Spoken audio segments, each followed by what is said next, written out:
Dans cette vidéo, je vais essayer de vous expliquer brièvement la notion d'intérêt. Je vais le faire par un exemple. Imaginons que j'ai 120 euros, c'est mon capital. Ce capital, je le prends et je vais le placer à la banque. Je vais donc faire fructifier ces 120 euros. On appelle la capitalisation. La banque va avoir un taux d'intérêt. Imaginons 3,4% annuel. Donc, au bout d'un an, si je retourne à la banque, mes 120 euros m'auront, entre guillemets, rapporté 4,08 €. Les 4,08 € est appelé l'intérêt. C'est ce que m'ont rapporté les 120 euros. Et au bout d'un an, si je reprends la globalité, ça veut dire que mon capital placé ainsi que ce qu'il m'a fait gagner, c'est-à-dire 4,08 €, je vais donc avoir 124,08 €, et ces 124,08 € est appelé valeur acquise. Maintenant, pour bien comprendre comment manipuler le taux, je vais faire appel à quelque chose d'assez simple, que vous connaissez tous. Je vais dessiner 12 carrés par paquet de 3. Ce sont des mois. J'ai 12 mois, j'ai donc un an.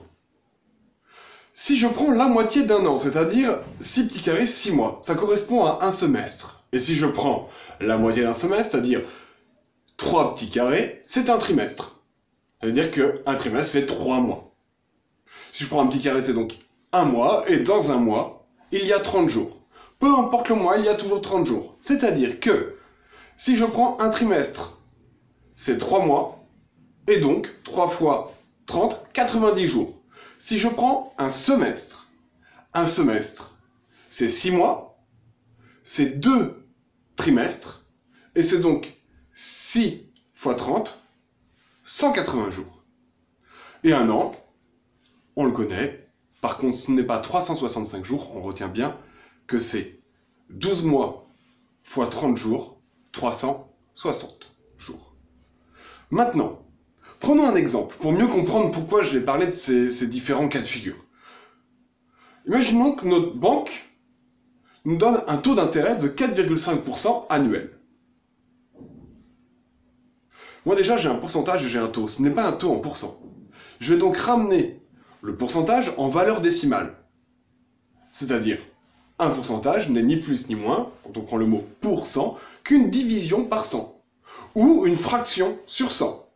Et je vais faire donc 4,5 divisé par 100, qui correspond à 4,5%, et ça me donne 0,045. C'est la valeur décimale du pourcentage.